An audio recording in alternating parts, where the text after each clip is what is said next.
Okay, the flies are great for hitting the chest, especially because you can get really, really stretched out. Because when you bench press, you see these arms are bent. Okay, so it's a shorter lever. Anytime you have a shorter lever, there's much less tension put on the muscle than it is as your arm lengthens. That's part of the reason why when you watch people do certain exercises, when it's getting rough, they starting to shorten them arms. That's because their body instinctively knows to make it easier to move.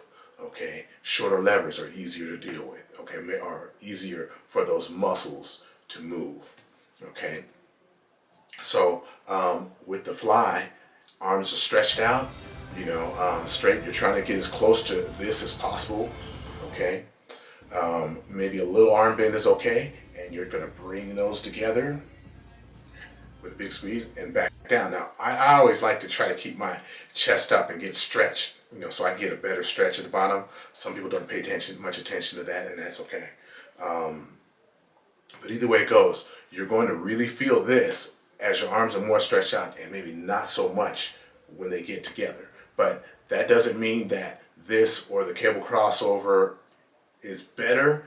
It means that, it actually really means you should do them both. But what it is, all exercises have a strength and they have a weakness. So what you want to do with your program is you want to take the strengths of some exercises and use other exercises to cover up those weaknesses so you can get the most and develop whatever body part you're trying to develop the most.